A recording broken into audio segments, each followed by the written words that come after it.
Broker transparency. Now what? Now what are we going to do? Let's talk about it right after this. Stay tuned.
Da-na-na-na-na.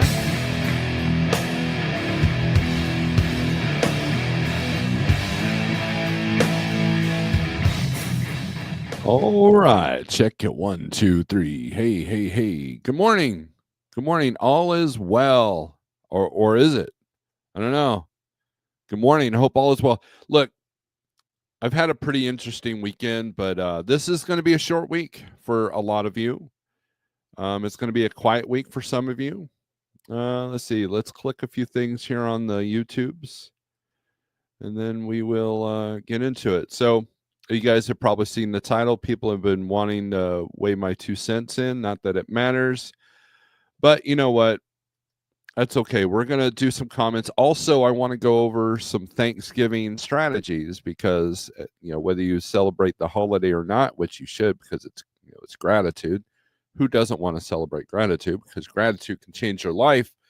It is going to be interesting when it comes to shippers and receivers. And so be careful if you're booking ahead, be careful in where you're going to land, and be careful on what the brokers and or the shippers, receivers will tell you. And I have some strategies for that because I've learned these lessons the hard way when it comes to Thanksgiving Day freight. So Thanksgiving week freight, because it affects the whole week. It'll affect traffic. It will affect rates. It'll affect capacity. So a lot of interesting dynamics going on with Thanksgiving. It's just like any other holiday. So, anyways, I did not go live Friday. Friday at about 7:00, my phone lit up, and I had to deal with the cat. Kitten had to go get some surgery. Had to go get some snips. But he's fine. He's home now. He's doing well. And let's see what else. It's going to be a fairly quiet week for me, dispatch wise. I say that, knock on wood. But yeah, I missed out. And then people that were looking for the OG to do Saturday live feed, I apologize for that. I didn't get a chance to go get on the guitar and do that live feed. And I did speak at my church, however, so check that out. Link is somewhere, so someone wants to put that up. But anyways, as I've said, it's November 25th. Thanksgiving is the 28th, and Black Friday is the 29th. So if it's not in the DCs yet, it's probably not meant for Christmas. So hopefully you've been doing well. a lot of people have talked about the broker transparency. We'll talk about that as well. We'll go over that first, but let's do that first. So there's a lot of articles on it, and I just wanted kind of a general overview because to be honest with you, I haven't really studied this broker transparency thing because to me, it's this will be an unpopular opinion, but I really there's two levels of broker transparency. One is to see the bills, the original charges and all that stuff, which you've always been able to do. They've just changed a few things with that. But there are people out there that think that if there's broker transparency, that it's going to help the rates. And I disagree with that. It's kind of like, let's use a convenience store. We all use convenience stores. I mean, these days they call them travel centers, if it's in the form of a truck stop. But when you go in and you buy your carbolicious poison, I'm sorry, soda, do you ask the guy at the counter what they're paying for that? Do you ask the managers what they're paying for that? And would that keep you from buying it? Soda's an addictive thing. You need it, right? Would you still buy it if you knew that they were making like an 80% profit margin on that soda, which a lot of them do?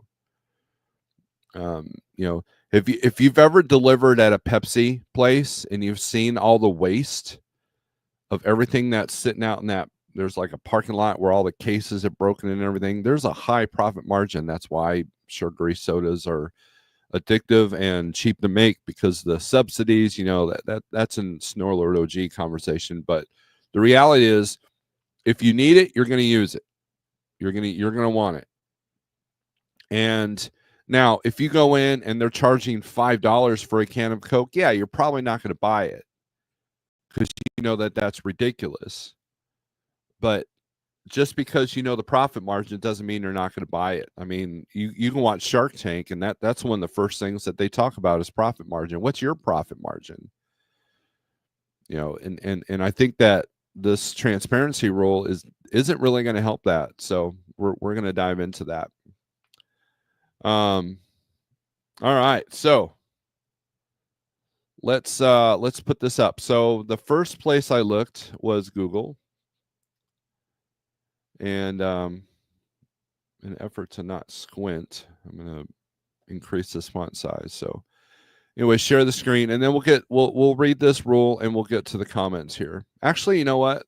Let's do comments first. Let's catch that up, and then we'll go. So Schmitty Trucker, what's up? Good morning. Hope all is well. Gen Z, what's up? Flatbed Trucker, good morning. Cheap Free Hauler, good morning. Desert Okie Pan, good morning. Schmitty Trucker, about to forge my way out of New York City. Good luck and Godspeed. TK, hey now. Gen Z, easy way to tell someone knows a minimal amount of logistics and competition markets in general. They want broker transparency. The Rookie Trucker says howdy. Buck Brown, but I don't wanna. Good morning, Steve, says CDN Freight Broker.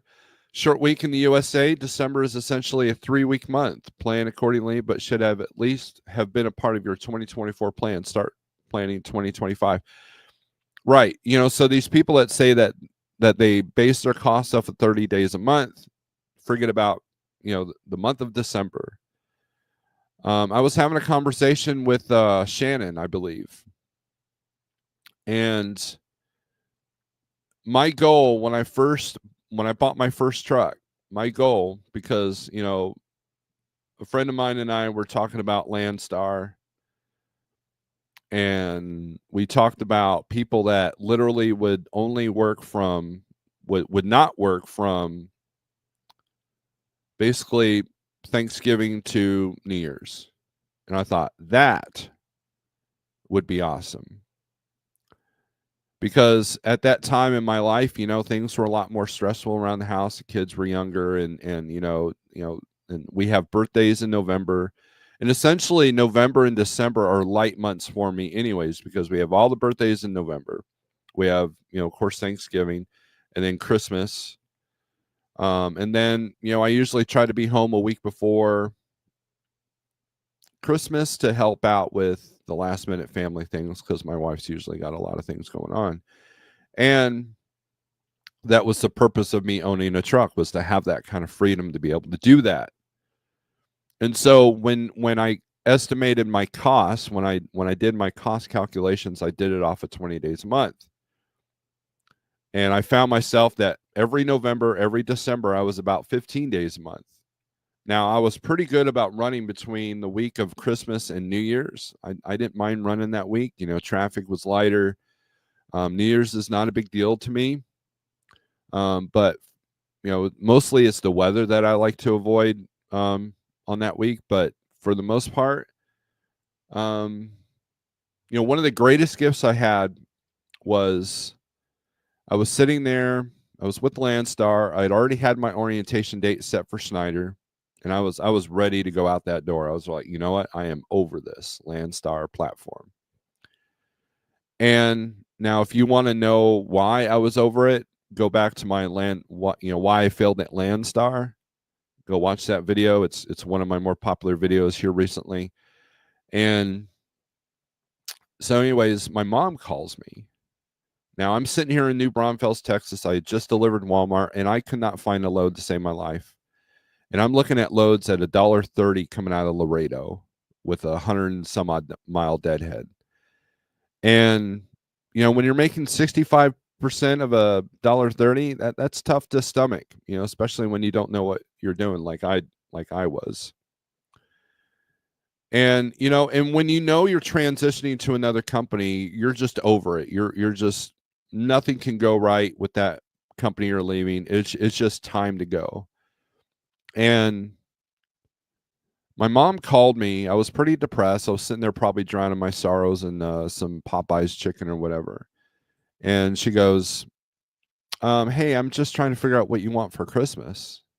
And I was like, well, I don't know. She's like, what's wrong? So I told her what was wrong. I said, I'm having trouble here. I'm getting ready to transition to the new company. And I'm just, there's no freight down here. I mean, there was, but, and she's like, well, what would it take for you to just go home? And I told her the money amount, and she's like, done.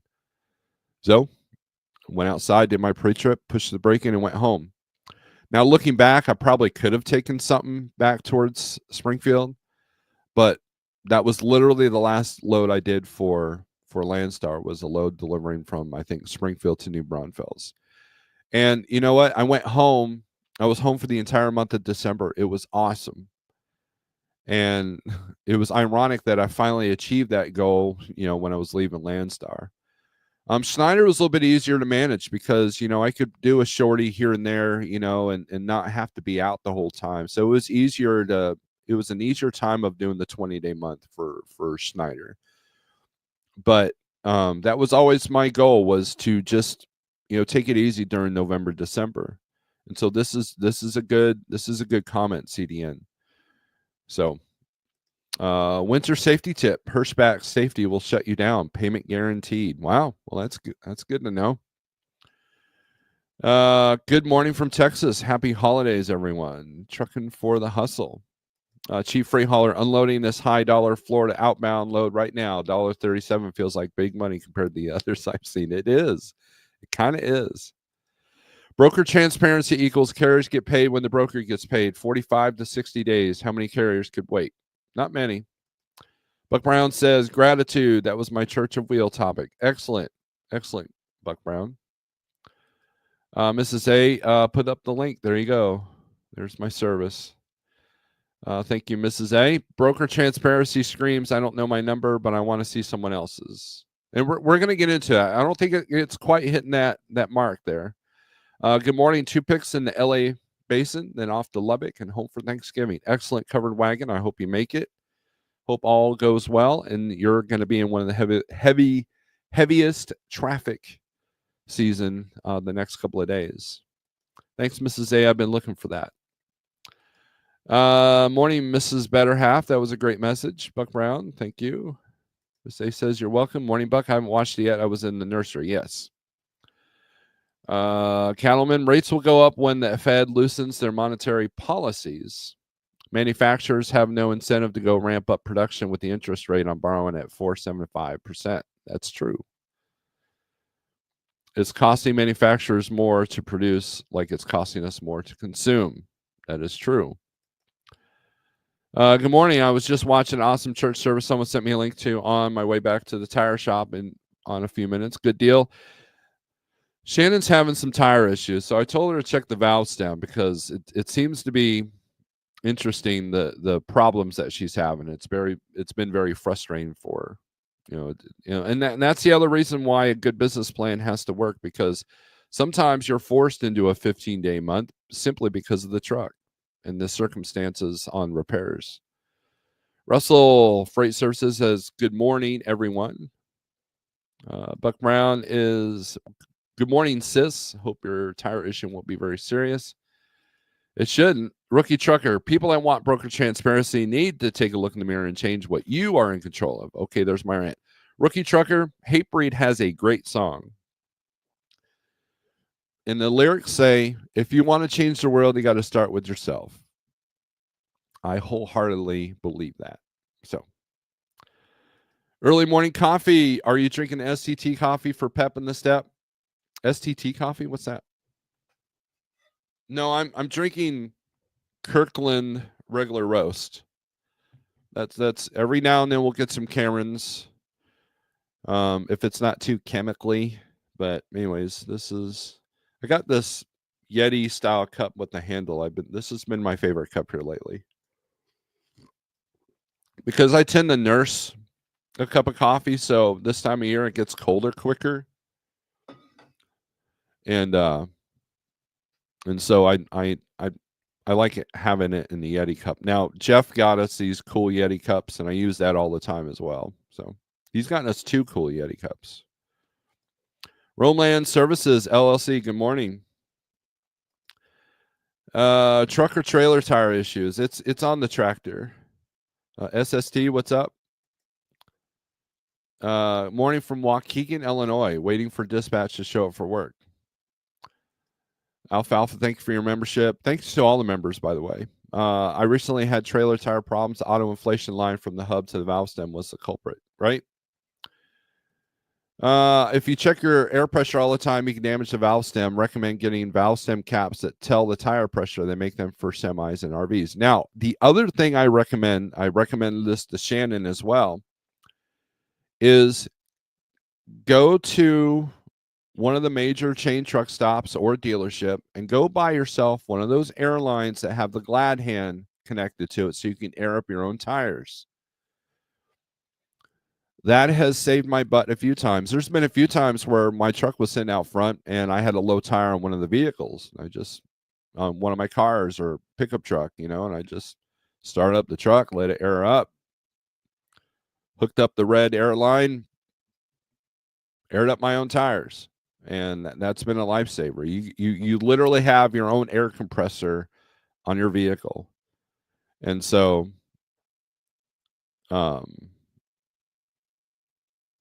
yeah, I recommend getting one of those. I had one of those. It was one of the best tools I've ever bought. So I believe I still have mine. Maybe. I wouldn't have thrown it away. That would have been wasteful. So it's probably in a box somewhere. If I ever have to go back to driving again, which, the goal is to not. But if I have to, that'll be a good tool for me to have. I have this box of just in case, right? Because you never know what's going to happen. It's got my CB radio in it. It's got my GPS in it. It's got my, airlines, some tools and stuff like that that are truck specific. But that's good advice as well, Ghost Cat. Oh, Shannon Thomas Trucking Coffee. Okay, yeah. It's funny. She was talking yesterday in her live feed about putting butter in the coffee, and people were grossed out by that. But, butter is literally just cream. And people put poisonous creamer in their coffee all the time. So it's kind of interesting. I recommend the non-salted butter, but other than that, it does okay. Love's Tire Pass is better. They have digital gauges. I like Love's Tire Pass. I've utilized that many, many times. Now, Shannon's truck has one of these things that tells her that her air pressure is low on a tire, and that's what kind of sparked all this. She had that alert, and then she started checking the tires manually, and next thing you know, she's been having this problem with this one position. So, I have that exact airline tire inflator with the glad hand. Yep, everybody should. Everybody should. Trucking for the Hustle. The best example of transparency, in my opinion, is the book Made in America by Sam Walton. It teaches about free enterprise and capitalism. Walmart put many people out of business, Kmart, Sears, etc. That's true.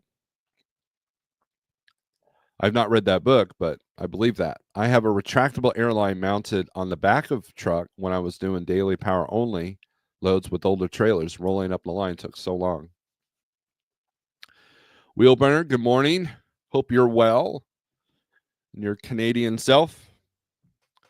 I appreciate you, sir. Let's see. Those air pressure hoses get real dirty. Yeah, they do. Yeah, they do. I've been carrying a glad hand air hose for years. Yeah, that was one of the first things I bought. Get the good air hose. The vinyl hose will harden and break, especially in cold weather. Yeah, I got the rubber ones. 10, what's the name of the book STT mentioned referencing Cook's Trading Bible or something like that? I have that screenshotted somewhere. Unsalted butter definitely sounds better. There you go. Because it's just cream, really. You know. I still have my tire hose, says Jeff. Got to replace my kingpins on my 22 Pete. Just replaced the leaf springs and U-bolts on both sides. Ugh. Life of an owner op. Yeah, I had to change quite a bit of that on my truck towards the end there. So, Wade Cook, Trading by the Bible. I put my air hose in a backpack. Oh, that's a good idea. I have boycotted Walmart for that reason. I'll shop mom and pop places. We try to do that for the most part. We're like 80% away from Walmart, and we traded in our Sam's membership for Costco. So, Russell Freight, holy cow, are you hauling heavy? All of that is original in my 2015 Volvo. Yeah, I mean, some trucks go through more torture than others, so that's probably part of it. All right, let's get to the first AI overview of broker transparency when I Googled it. All right, on November 20th, 2024, the Federal Motor Carrier Safety Administration, FMCSA, issued a notice of proposed rulemaking to increase broker transparency. Electronic record keeping. Brokers would be required to keep transaction records electronically to make them easier to access. Detailed transaction records. Brokers would be required to keep comprehensive records for each shipment, including all charges and payments, description of charges and services, documentation of any claims related to the shipment. Providing records upon request. Brokers would be required to provide records to motor carriers and shippers upon request within 48 hours. Reframing as a regulatory duty. The proposed rule would reframe broker transparency as a regulatory duty imposed on brokers rather than just a right to review records. So you've always had the right to review the records, but there was no time frame, and they can kind of, they weren't, you had a right to it, but they could be like, whatever.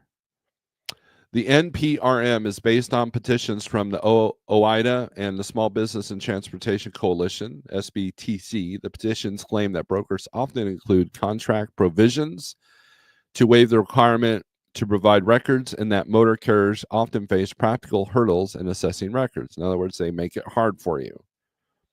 Public comments on the NPRM are due by January 20th, 2025. You can submit comments online at regulations.gov. Now, let's go to FreightWaves. Good old FreightWaves that also talks about this. Look at the picture of the trucks. All right. Washington. Federal regulators have issued a long-awaited proposed rule in response to allegations of fraud in the rate-making process raised by owner-operators against truck brokers. In May of 2020, the owner-operator basically OIDA and the Small Business and Transportation Coalition petitioned the FMCSA to improve broker transparency. Now, that was 4 years ago. OIDA's petition requested that brokers automatically provide transaction information within 48 hours of completion of contractual services, and brokers be prohibited from including any contract provision that requires a carrier to waive its rights to access the transaction records. SBTC also wants brokers to be prohibited from requiring carriers to waive their rights to review transaction records, and wants FMCSA to adopt new regulatory language stating that broker contracts cannot exempt brokers from having to comply with transparency requirements.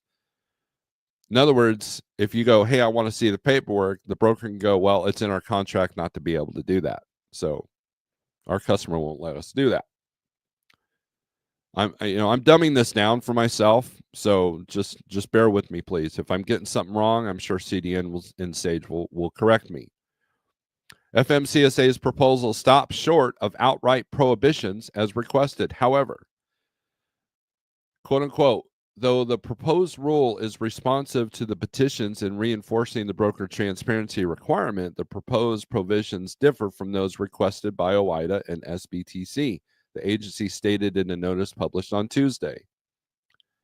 The proposed rule would revise the regulatory text to make clear that the brokers have a regulatory obligation to provide transaction records to the transacting parties on request. The proposal would also make changes to the format and content of the records.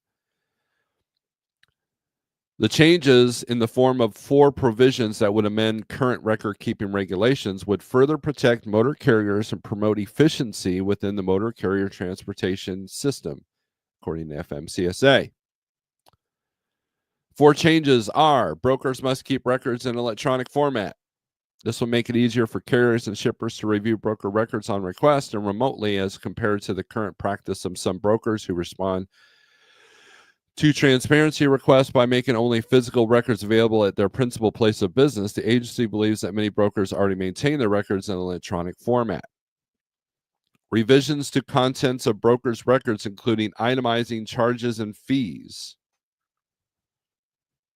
FMC proposes eliminating current distinction in the regulations between brokerage and non-brokerage services and instead require that the records contain for each shipment in the transaction all charges and payments connected to the shipment, including the description, amount, and date, along with any claims connected to the shipment, such as the shipper's claims for damage or delay. This amendment would ensure the parties have full visibility into the payments, fees, and charges associated with the transaction, so they can resolve issues and disputes among themselves without resorting to costlier remedies. Number 3, brokers must provide records upon request. FMCSA stated the current regulation frames the broker transparency requirement as the right of the transacting parties to... What just happened?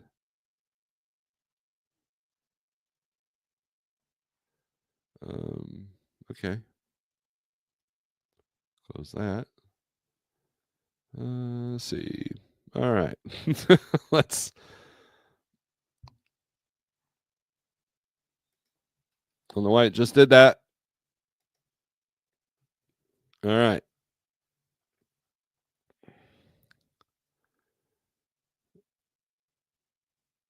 All right. So back to number 3. However, the proposed amendment would reframe broker transparency as a regulatory duty imposed on brokers to provide records to the transacting parties.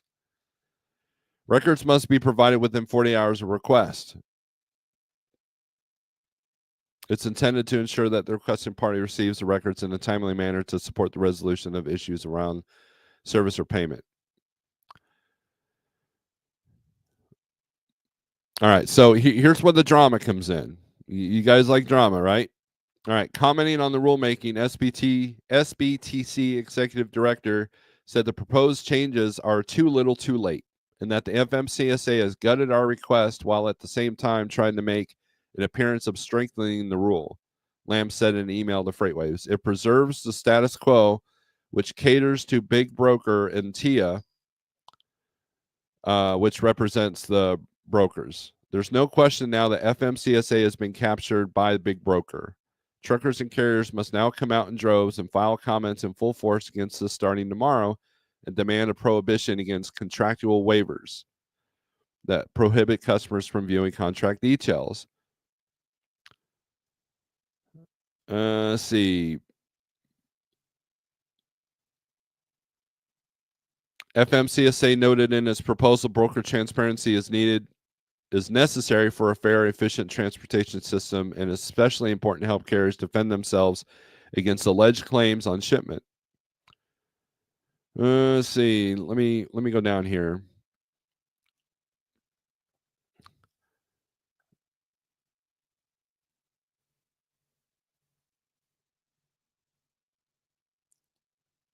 In an email statement, TIA said it was deeply disappointed by FMCSA's decision to release a broker transparency rule at all instead of addressing freight fraud, a problem the group considers significantly more urgent. While TIA respects the current regulations must be followed, we find it notable that during the COVID-19 pandemic, when broker transparency was last debated, the National Consumer Complaint Database, overseen by FMCSA, recorded 0 complaints related to this issue, the group stated.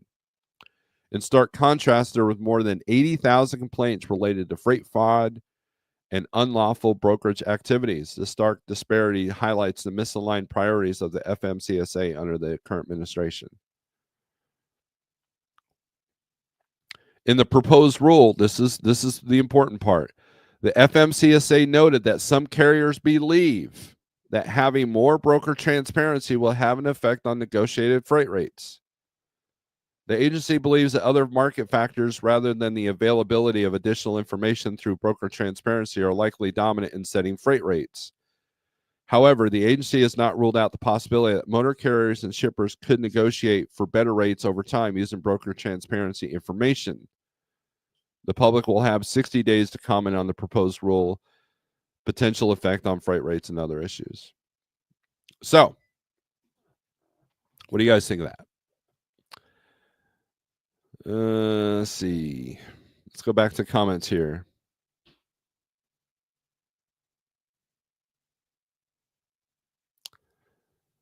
Chasing Ghosts passed the physical. Good deal.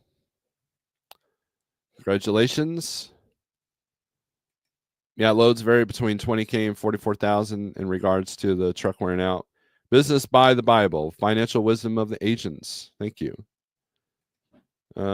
Gen Z trucking. I bought my 22 with 234,000 miles October 15th. I'm now at 396. Only owned it a year and 2 months.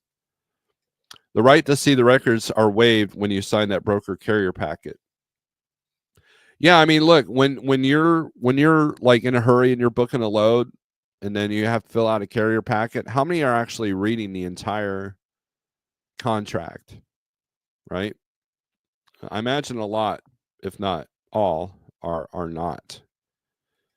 But I got warranty on all major components. Suspension, Pete doesn't grease the kingpins when coming out of the factory, but it's covered under warranty. There you go. Butter and coffee is not that bad. It isn't. Knock, knock. Don't like brokers. Don't use them. Every carrier can cancel low board and go get direct shippers. I've been saying for years. The major low boards haven't closed yet.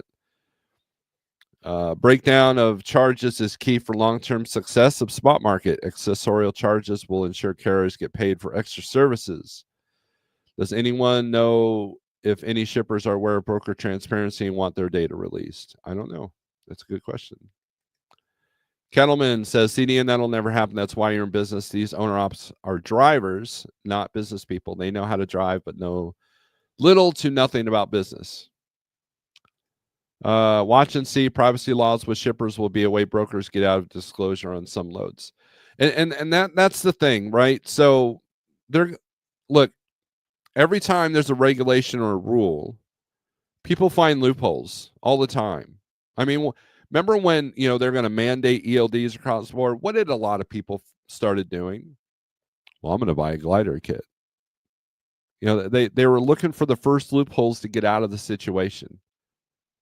So we do it as drivers, right? So what makes you think that the brokers won't do the same thing, or the shippers won't do the same thing? At the end of the day, What about the fraud? That's the big one, right? And if you're going off a low board, like I don't see it as much on 123, but on DAT I see the fraud all the time. Not because of, like DAT's not frauding anybody, but they have all these security measures in place so your accounts don't get hacked, but they're still getting hacked. And so when I see a major broker, and the post says do not call, email only, and it's a Gmail address, that doesn't look suspicious at all, right? So I mean, the fraud is a big problem. Now, as far as freight rates, like I said, you know, when you go buy stuff at the store, you don't demand. I mean, think about if they showed the profit margin on every single item in the store. That would change the level of capitalism, really. And I know that's a unpopular opinion, but the way I look at it is if I feel like a broker is getting one over on me, I just don't deal with that broker. And the amount of money that I'm making with some of this direct stuff that we're doing, I the broker that's giving that, I don't care what their profit margin is. I mean, I care enough. I hope that they stay in business so I can keep doing these loads. But and they've been around a long, long, long time, so they know the game. And that's essentially what happens. These rules and regulations get changed for the benefit of the bigger companies because they have the resources and the knowledge and the know-how and the pencil pushers and the lawyers to know how to get around the loopholes, through the loopholes, to get around what the regulations say. That's where you turn capitalism into corporatism. And CDN said it plainly. If you don't like brokers, don't use them. It's that simple. And brokers have been around a long time. There were, I was talking to a broker the other day. It's somebody that I work with all the time, and they were telling us about how brokering produce was like the Wild West. There were so many times that the shipper would say, I'm going to pay you $500 less, or not at all. And drivers would turn around and do the same thing. They would hold loads hostage and stuff. This electronic trail is actually a benefit for the trucking industry because but the Wild West, quote unquote, has turned into something else. And that's something that we just have to deal with. It's an adaptation. Now, I like the fact that they're going to kind of clean these things up. But if there's going to be like, and this is just like comments like that, it's just it's going to get interesting, right? And we'll see how that but is it going to get us better rates? Probably not, until we have more loads than trucks. It's not going to help rates. It's that simple.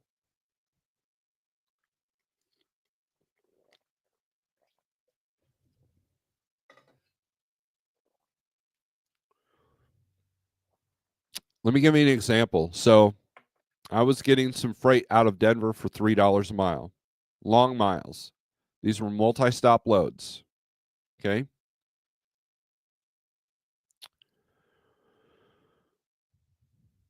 We did very well with these loads.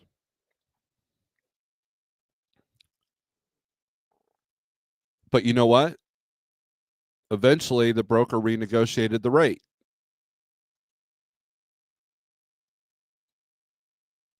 And they put it out there because they were trying to save money from the shipper.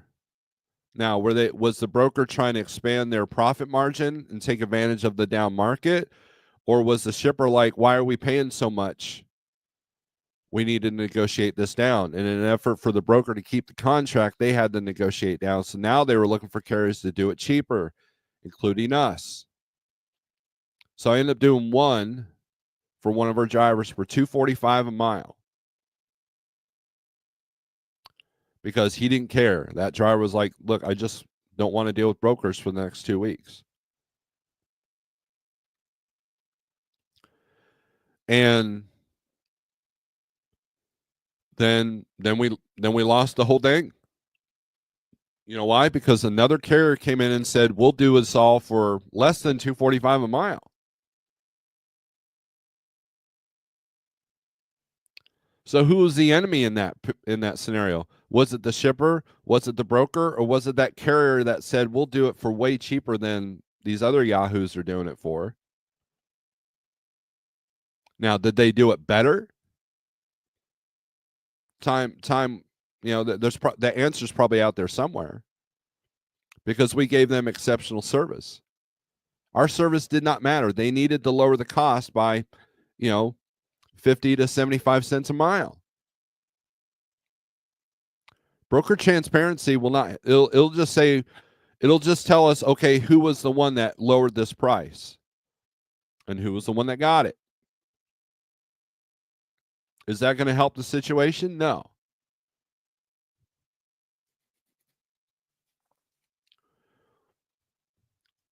Bottom line is I had trouble finding drivers that even wanted to do it.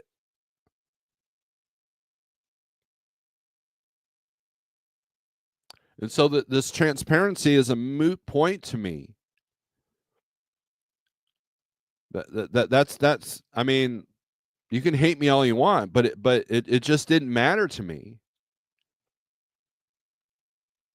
And I've been on the other side. And the minute that drivers know what the broker's getting, they're going to ask for more. Then a lot of these brokerages are going to, lose their profit margin. And that's going to create a different situation. And so who fuels that? The bigger brokerages.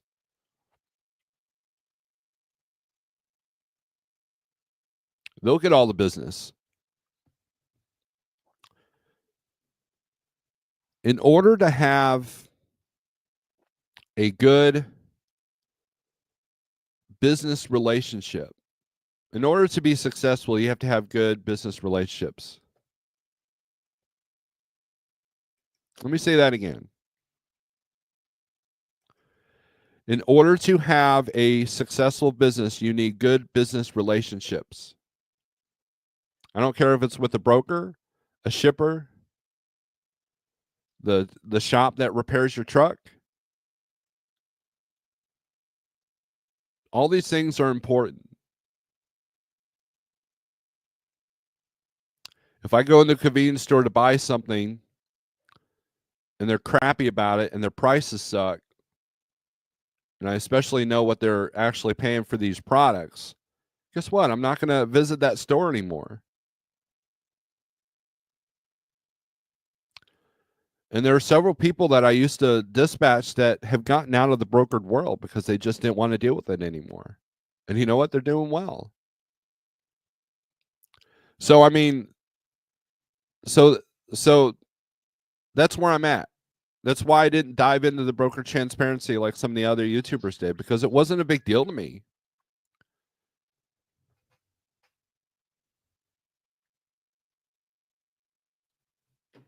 So, take that or leave that. I mean, it just doesn't matter. And they're going to find loopholes to get around that. They always do. Always do.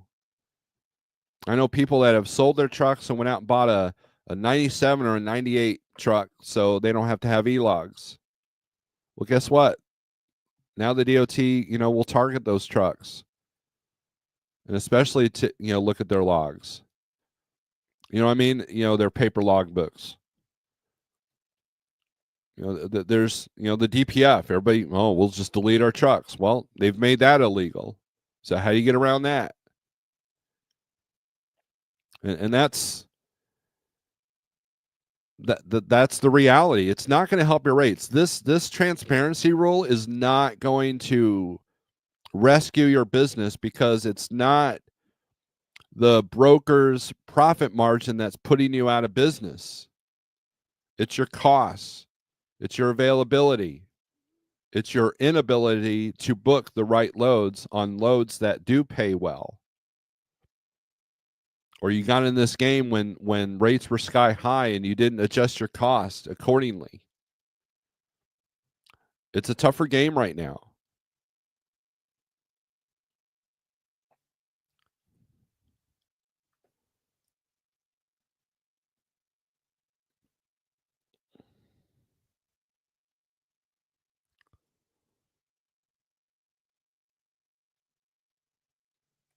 CDN says, watch and see. Privacy laws with shippers will be away brokers. Okay, I've already read that. Get the fly-by-night and illegal carriers out of here, and you won't have to worry about what the broker's profit margins are. People are getting fooled into looking at the wrong things. I think there's a big misconception among owner-operators that every broker is keeping 40% on every load. And I know that to be on some loads, yes. For every load that they're making 40%, there's a load that they're losing money on, just like an owner-operator. For every load that you're tripling your margin, profit margin per day, there's a load that you're probably barely breaking even. Right? It's the same concept.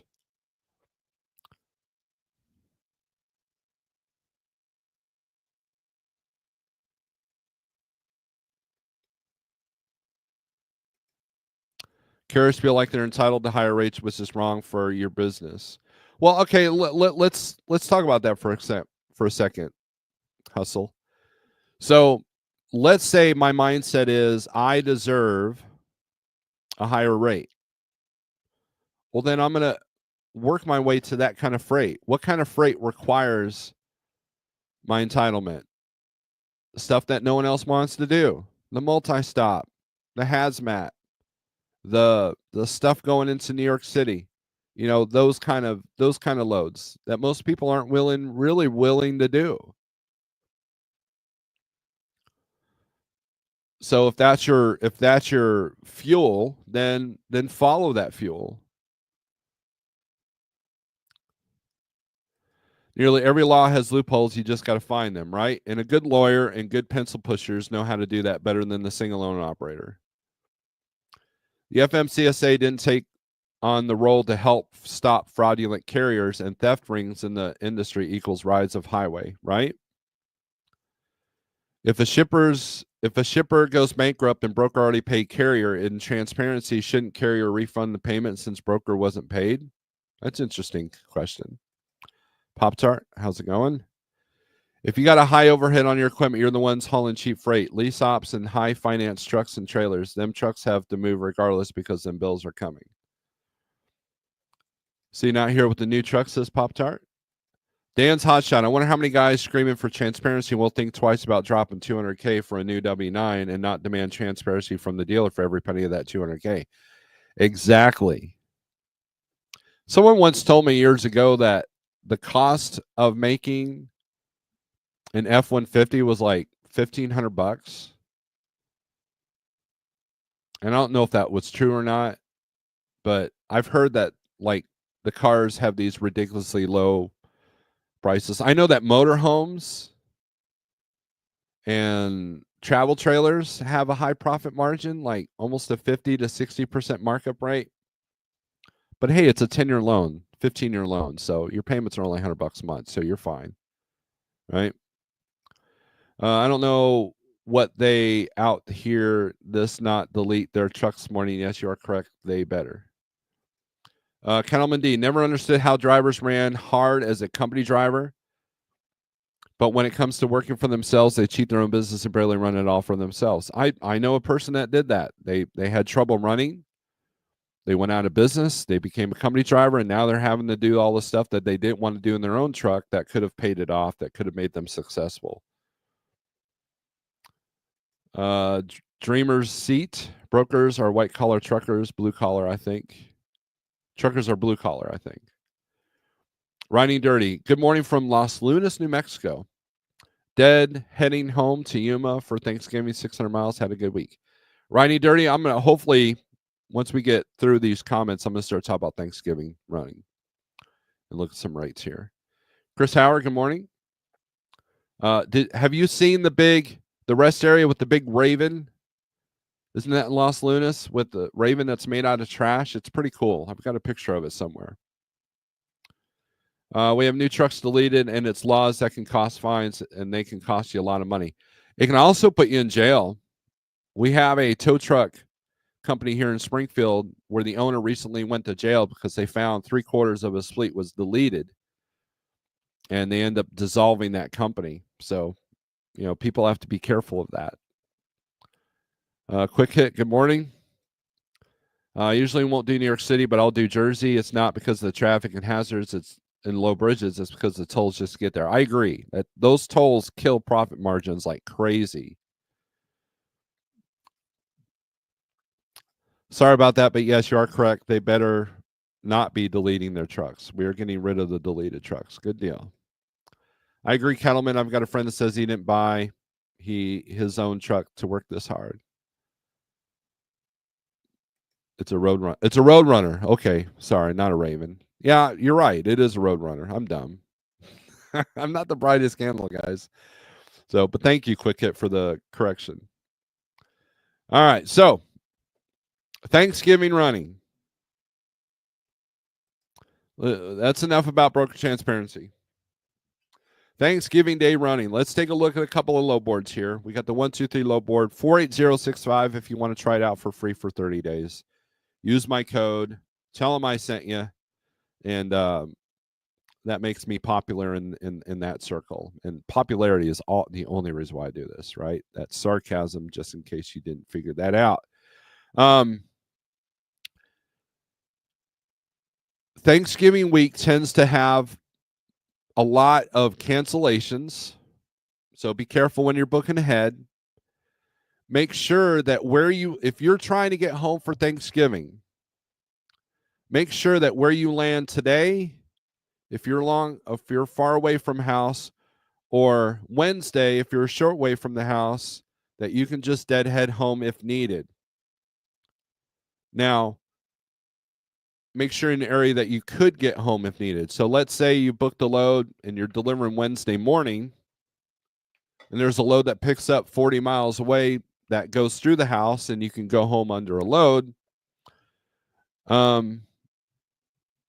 Make sure if that load cancels, you can still get home. Now, if you're delivering something Wednesday afternoon or Wednesday evening, 500 miles from the house, and you're just going to deadhead, guess what? What if that you get to the receiver and they've shut down? Now you can't make it home. That is another scenario that could happen.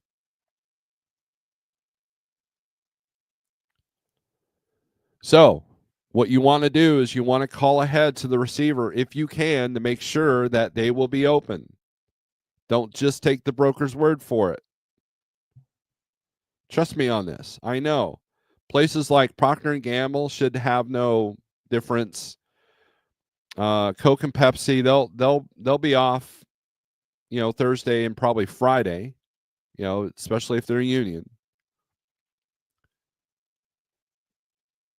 So there's a lot of loads that will pick up Wednesday and deliver Monday that might pay $300, $400, $500. Now, if you go home under a load, that is when freight theft is at its highest. So make sure you seal and lock it and show that you've sealed and locked it, because a lock only stops an honest man or a lazy thief. If they want to look in the trailer, they're going to find a way to do it, regardless of what lock you have on there. The most effective locks I've seen are like what KLM uses. And you've seen them on the back of trailers where there's this box that goes over the latches of where your lock is, and that's locked.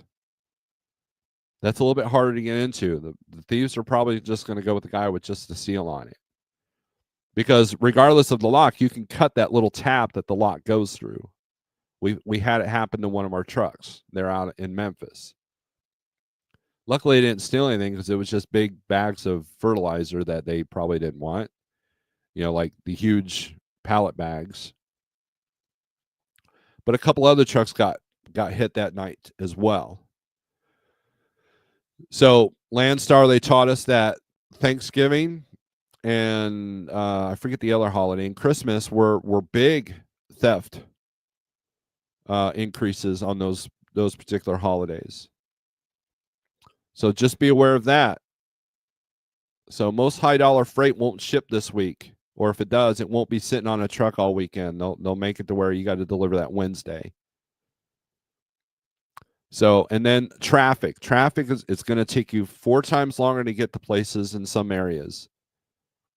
And so traffic is going to be kind of a bear. And you're going to have a lot of people that normally don't drive the interstate a lot that are going to be on the road. They don't know the interstate, etiquette. They don't know that you shouldn't be in the left lane at 50 miles an hour, in the 70 mile per hour zone. They don't know those things. Because people are traveling. This is one of the 2 or 3 days in the year that they're traveling, right?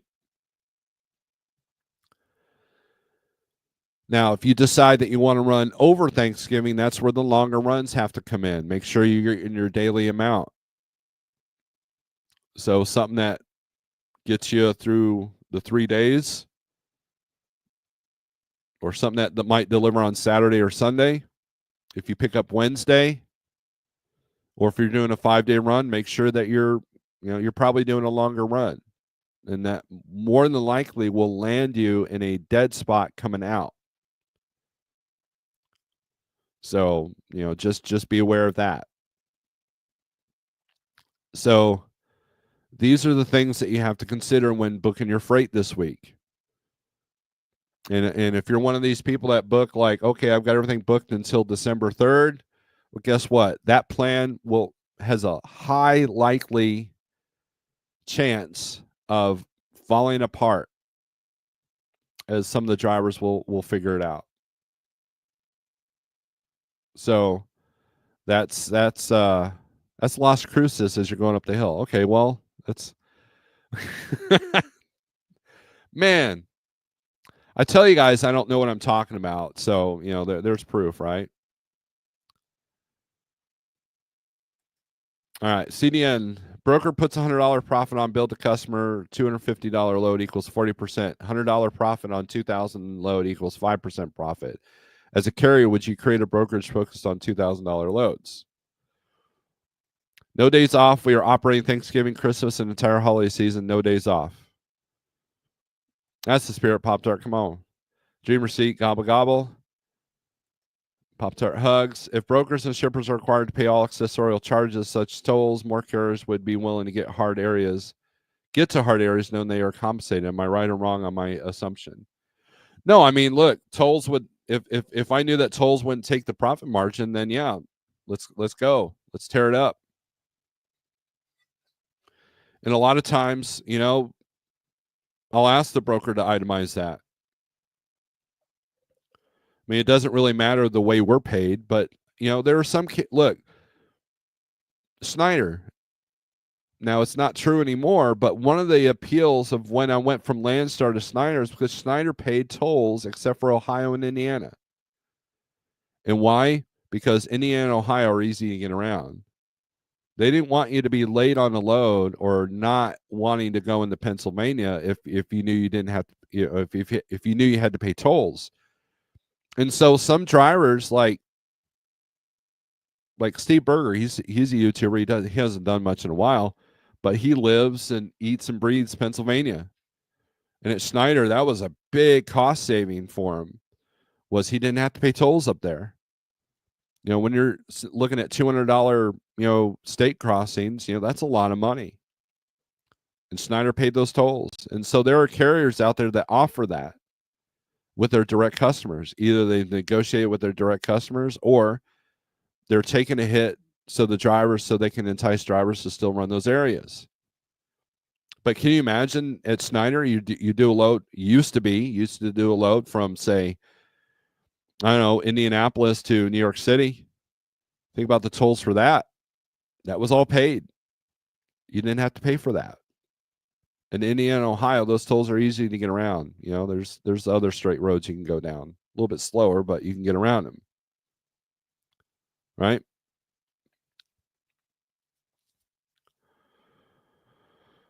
Memphis, stilling on a load. No bueno, no bueno, right? That's correct, CDN. I have zero customer that pays tolls, so I go wherever I go wherever they ask. And then here's the thing. So let's say you do negotiate a rate to go into Pennsylvania. Well, I mean, there's a reason why it's paying about 20% more than the other freight that might be going. Like if I'm looking out of Missouri, let's just do that. Let's go to Van here. Let's go to Missouri. Wow, look at all the yellow. Holy crap. All right.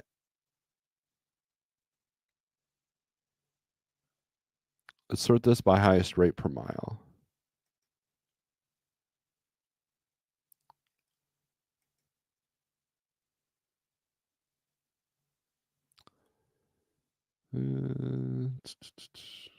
Let's go by highest rate. I want to show you guys something. $1.82 to go to Oregon. $2.38 to go to Florida. I'm looking for the Missouri to Pennsylvania. Here you go, St. Charles and Maspeth, New York. That's one of the shopping cart loads. Those don't count. Here we go, Hazelwood, Missouri to Winthrop, Maine. Not even breaking $2 a mile.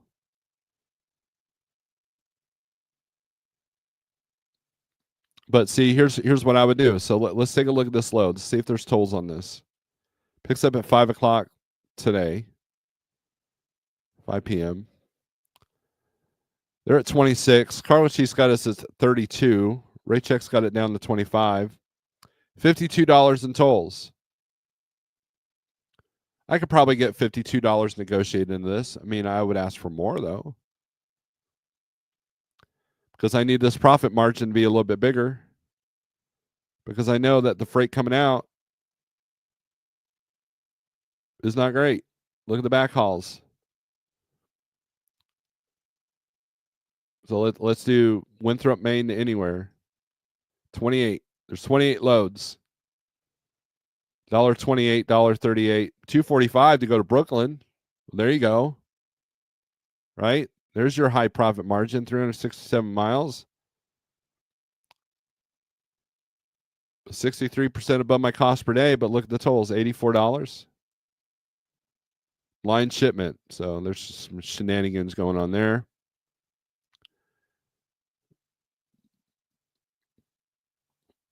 Yeah, anything, here's one going Columbus, $1.41's the average. Fayetteville, Tennessee, $1.45. And there's not a whole lot to choose here. And if you want to do light loads only, Maine is not a great place to be,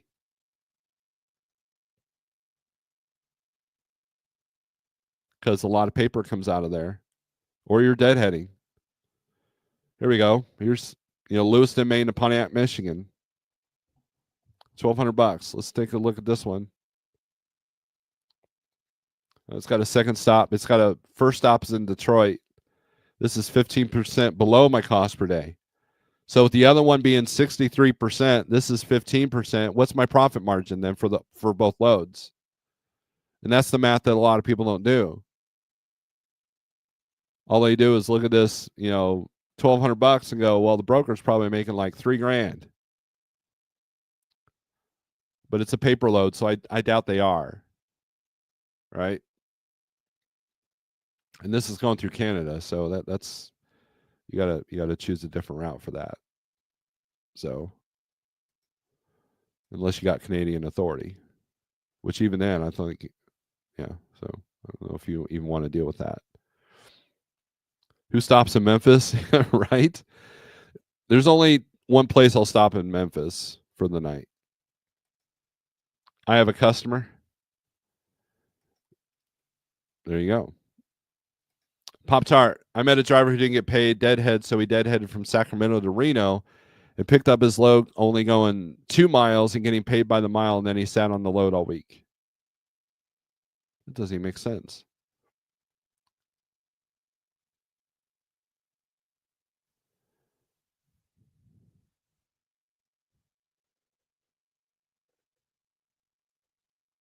Huh. As low as too early. See, even if a broker doesn't break down charges now, I believe 90% of carriers are not breaking down charges on a load. Point is, carriers should have been since day one of getting your own authority. Cattleman says, how many drivers went into business and to have more home time and control when and where they go? These guys don't care about business aspect of being a carrier. Yes and no. And here's why I say that, because that was my intention, was home time and control. But I knew that I had to work my way to do that. And so being able to do that, to be able to do that, I had to become a better business person. That's why I wasn't able to do that at Landstar, but I was able to do it in the spot market. You know why? Because by the time I hit the spot market, I had become a better business person through my failures at Landstar. And I knew that I could be under a truck note of $3 to $4 grand. I know that those numbers didn't work. There are people watching this live feed right now that have a lot of home time needs, but yet their truck payments are too high. How's that working out for you? It's not. And the minute that you can adjust and correct that, the better you'll be. Right? And that's something that, so yes, I had to earn my way to home time and control. I had to earn it. I had to go through the ringer. I had to learn some harsh lessons, and luckily I was able to afford the lesson. But even then, I didn't come out unscathed. Right? There were still some hardships with that. The more successful you are at trucking, the more freedoms you have. It's that simple.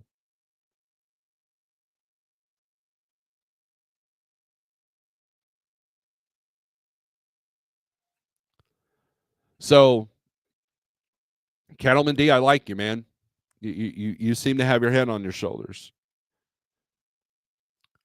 And you are correct. There's a lot of people that have a business that don't care about the business aspects. And they're sacrificing everything. They're sacrificing their health. They're sacrificing their happiness. They're sacrificing their home time. Their families don't want to be with them anymore because their costs are too high, and they're more obsessed in running the truck than doing what's needed to be at home. I've had this talk with Shannon. I was talking to Shannon about, you got to fix your business, or not fix, because hers isn't broken. I said, you got to create your business around what your needs are. And right now, your family needs you. Your grandkids want you around. They're only going to remember the times that you weren't there. They're only going to remember, like, oh, another Christmas or, Thanksgiving without grandma. And so it's important to be successful so you can kind of be more relaxed in situations like November and December. If I drove, let's say I delivered Columbus, Ohio on Wednesday, which was a likely scenario. Or not, well, Columbus is a little bit too far, but let's say I delivered in Indianapolis, 500 miles away, and I wanted to be home on Thursday, and my Wednesday morning load canceled. I knew my costs, and I knew my profit margin, and I knew my budget enough that I can just go home when it was important to go home. Now, and that's what sparked. My daughter had to go to the emergency room, had to go to the hospital, had to be admitted to the hospital. And my dispatcher was like, "No, I think we're going to try to get you home." No, I'm not asking. I'm telling you. Find out what to do with this load, because we were under a load that was rejected. It was a load of metal, scrap metal. And this company always rejected these loads, and 9 times out of 10, we took them back to the yard. But this one time, you're going to think about taking it somewhere else? No. We're going to push the brake in, and we're going home. And that was when I started to realize, you know what? If I'm going to become an owner-operator, I had to be in control. And I knew that having a $4,000 a month truck note was not control. Having a $1,500 a week truck note is not control. It isn't. Yeah, you might be able to pick a load or two, but guess what? That truck payment dictates how often you can be home. That truck payment also dictates your profit margin. And if your profit margin is very little that you can't afford to go home, or that truck breaks down and you can't afford the downtime, then do you really have a business? No, you have a struggling business.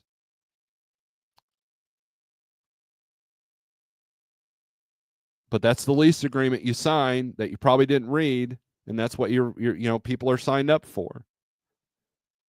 The more successful you are at trucking, the more freedom you will have. You will have, like, if you have your own authority and you got your costs down, you can go to any shipper and negotiate. You can do pretty much whatever you want, as long as you've got your profit margin in the right place and you got your costs in the right place. It's that simple. Shannon is at the tire shop. Thank you for that announcement. The more you know, drivers, good info going on here. Thank you, Eric. I appreciate you. Woohoo, you said it. Cattleman, I agree, but most guys don't understand they have to work their ass off to get to that point. They'll immediately take too many days off and cut off areas on the map that they don't like driving. I was guilty of that as well. That was my problem at Landstar. I took too many days off, and I started to do that here as well.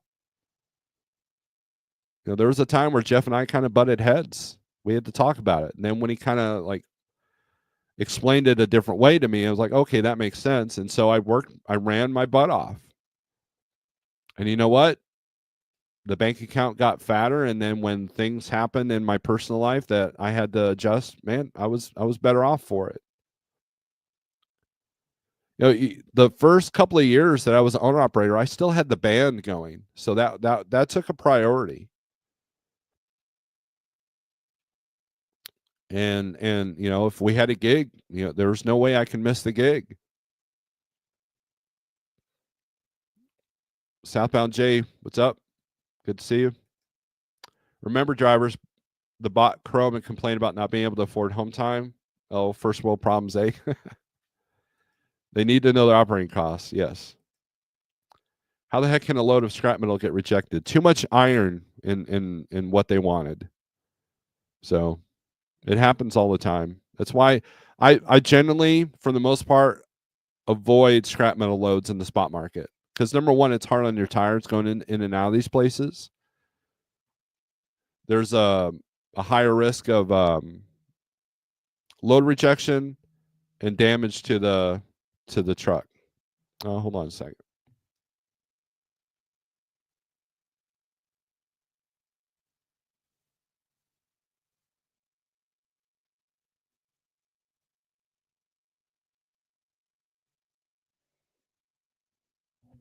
All right, I'm gonna have to wrap this up soon.